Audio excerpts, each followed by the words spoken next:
Hi అండి. ఈరోజు video వచ్చేసి మార్నింగ్ బ్రేక్‌ఫాస్ట్‌లోకైనా, లంచ్ డిన్నర్‌లోకైనా అప్పటికప్పుడు క్విక్‌గా చేసుకునే ఆనియన్ పరాటా చేసి చూపిస్తున్నాను. ఇంట్లో దోస పిండి, ఇడ్లీ పిండి లేనప్పుడు, వెజిటబుల్స్ ఏం లేనప్పుడు ఇలా ఆనియన్ పరాటా చేసుకోండి. 2 ఉల్లిపాయలు ఉంటే చాలండి. చిటికలో చేసేయొచ్చు. చూసారు కదా! చూస్తుంటేనే కలర్‌ఫుల్‌గా బాగా కనిపిస్తుంది. టేస్ట్ అయితే సాఫ్ట్‌గా ఎంత బావుందో చూడండి. ఒక్కొక్కళ్ళు 3, 4 పరోటాలైనా తింటారండి. అంత సాఫ్ట్‌గా ఉంటే అందరికీ నచ్చుతది. ఈ ఆనియన్ పరోటా ఎలా చేయాలో ఒకసారి చూద్దాం రండి. పరాటాలు రెడీ చేసుకునే ముందు గోధుమపిండి కలిపి పక్కన పెట్టుకోండి. ఇలాంటి ఒక బౌల్ తీసుకొని 2 కప్పులు గోధుమపిండి వేసుకోండి. నేను చేసే క్వాంటిటీ అయితే 5 పరాటాల వరకు వచ్చాయండి. గోధుమపిండి వేసుకున్నాక సాల్ట్ వేసుకోవాలి. పావు టీ స్పూన్ సాల్ట్ వేసుకోండి. లోపల స్టఫింగ్‌లో కూడా సాల్ట్ వేసుకుంటాం కదా! ఇప్పుడు తగ్గిచ్చే వేసుకోవాలి. సాల్ట్ వేసుకున్నాక ఒకసారి కలపండి. ఇప్పుడు వాటర్ వేసుకుంటూ సాఫ్ట్‌గా కలుపుకోవాలి. చపాతీ పిండి ఎలా మిక్స్ చేసుకుంటారో ఆ విధంగా కలుపుకోండి. నాకైతే 1:15 వాటర్ వరకు కరెక్ట్‌గా సరిపోయండి. ఇలా వాటర్ వేసుకున్నాక మొత్తం కలిసేలా కలుపుకోవాలి.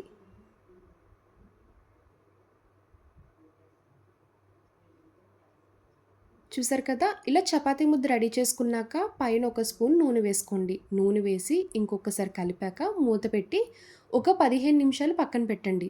మీకు ఇంకెక్కువ టైం ఉంటే అరగంట సేపైనా పెట్టుకోవచ్చండి. ఇలా నానడం వల్ల పరోటాలు చాలా సాఫ్ట్‌గా వస్తాయి. ఈలోపు లోపల స్టఫింగ్ రెడీ చేసుకోవచ్చు. ఈ ఆనియన్ పరాటాలోకి లోపల స్టఫింగ్ అయితే చాలా బావుంటదండి. ఇలా ఒక బౌల్‌లో 2 ఉల్లిపాయలు చిన్నగా కట్ చేసి వేసుకోవాలి. ఒకటి పచ్చిమిరపకాయ, కొంచెం కరివేపాకు ఇలా కట్ చేసి వేసుకోండి. లోపల స్టఫింగ్ తగ్గ సాల్ట్ వేసుకోవాలి. హాఫ్ టీ స్పూన్ కారం, ఇంకొక హాఫ్ టీ స్పూన్ ధనియాల పొడి, పావు టీ స్పూన్ జీలకర్ర పొడి, half teaspoon garam masala powder వేసుకోండి. పావు టీ స్పూన్ చాట్ మసాలా, పావు టీ స్పూన్ ఆమ్చూర్ పౌడర్ వేసుకోవాలి. మీ దగ్గర ఆమ్చూర్ పౌడర్ లేకపోతే స్కిప్ చేయండి పర్వాలేదు. ఒక గుప్పుడు అటుకులు వేసుకోండి. అటుకులు వేయడం వల్ల టేస్ట్ బావుంటది. ఇంకొకటేంటంటే ఆనియన్స్ వేసాం కదండీ! వాటర్‌లా వచ్చేస్తది. ఆ వాటర్ అంతా ఈ అటుకుల్ని అబ్జార్బ్ చేసుకుంటది. ఆనియన్ సమోసా తిన్నప్పుడు లోపల స్టఫింగ్ ఎలా ఉంటదో, ఆనియన్ పరాటా తిన్నప్పుడు కూడా ఈ స్టఫింగ్ అదే ప్రాసెస్‌లో చేసి చూపిస్తున్నానండి. మెయిన్ స్టఫింగ్ వల్లే పరాటా టేస్ట్ బావుంటది.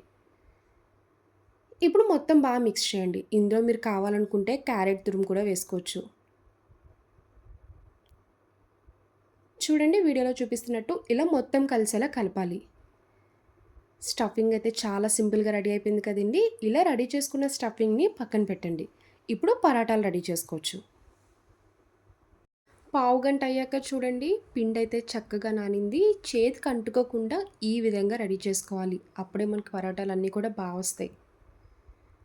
ఇప్పుడు ఇలా కొంచెం పిండి ముద్ద తీసుకొని రౌండ్‌గా బాల్‌లా చేసుకున్నాక మిగిలిన పిండిని మూత పెట్టి కవర్ చేయండి. ఆరిపోకుండా ఉంటది. చూసారు కదా! ఈ సైజ్ కొంచెం పెద్దగానే తీసుకోండి. లోపల స్టఫింగ్ సరిపోవాలి కదా! ఈ పిండి ముద్దని రౌండ్‌గా చేసుకున్నాక లోపల స్టఫింగ్ పెట్టుకోవాలి.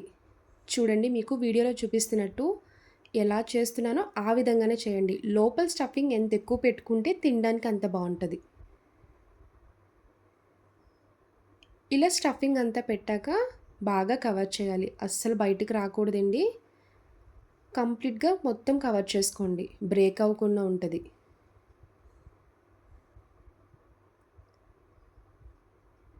ఇలా కవర్ చేశాక రౌండ్‌గా చేసుకొని పొడిపిండి వేసుకుంటూ చపాతీలా ఒత్తుకోవాలి. ఎంత పలుచగా చేసుకుంటే అంత వస్తాయి. లోపల స్టఫింగ్ అస్సలు బయటికి రాదండి. స్లోగా పొడిపిండి వేసుకుంటూ చపాతీలా చేసుకోండి. ఒక్కసారి చేసుకుంటే మీకెప్పుడు చేసినా ఈజీగా వచ్చేస్తది. మార్నింగ్ టిఫిన్‌లోకి బావుంటది. ఆఫ్టర్‌నూన్ లంచ్‌లోకైనా, నైట్ డిన్నర్‌లోకైనా ఈ ఆనియన్ పరాటా చాలా బావుంటదండి. సింపుల్‌గా అయిపోద్ది. ఎప్పుడైనా కాయగూరలు లేనప్పుడైనా ఇలా సింపుల్‌గా 2 ఉల్లిపాయలు తీసుకొని చేసేయొచ్చు.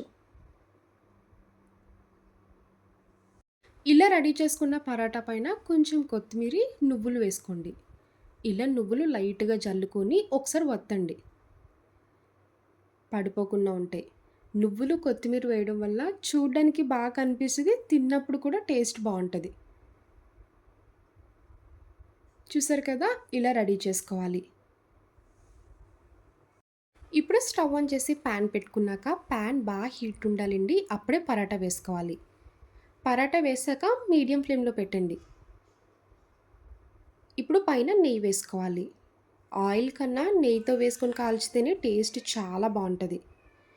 వన్ సైడ్ కుక్ చేసుకున్నాక మళ్ళీ రివర్స్ చేయండి. ఇలా రివర్స్ చేశాక పైన కూడా లైట్‌గా నెయ్యి వేసుకోవాలి. మీడియం ఫ్లేమ్‌లో పెట్టి కుక్ చేయడం వల్ల లోపల ఆనియన్స్ కూడా పచ్చివాసన లేకుండా బాగా కుక్ అవుతాయి. లైట్ గోల్డెన్ కలర్ వచ్చే వరకు రెగ్యులర్‌గా పరాటాలు, చపాతీలు ఎలా కుక్ చేసుకుంటారో ఆ విధంగానే కుక్ చేసి ప్లేట్‌లోకి తీసుకోవాలి. చూడండి లైట్ గోల్డెన్ కలర్ రావాలి. ఇలా రెడీ చేసుకున్న పరాటాలన్నీ ప్లేట్‌లోకి తీసుకోండి. ఈ ఆనియన్ పరాటాలోకి కాంబినేషన్‌గా పెరుగు తీసుకోండి. చాలా బావుంటది. ఎవరికైనా పెరుగు స్మెల్ పడకపోతే ఇలానే డైరెక్ట్‌గా తినేయొచ్చు. చూడండి ఆనియన్ పరోటాలన్నీ సాఫ్ట్‌గా చాలా బా వచ్చాయి కదా! నోట్లో పెట్టుకుంటే వెన్న పూసలా ఉంటదండి. అంత టేస్టీగా ఉంటది. చూసారు కదా ఆనియన్ పరోటా. నా వీడియో నచ్చితే లైక్ చేసి, షేర్ చేయండి. ఫస్ట్ టైమ్ చూసేవాళ్ళు ఎవరైనా అయితే ప్లీజ్ అండి ఛానల్ సబ్స్క్రైబ్ చేయండి. బాయ్ అండి.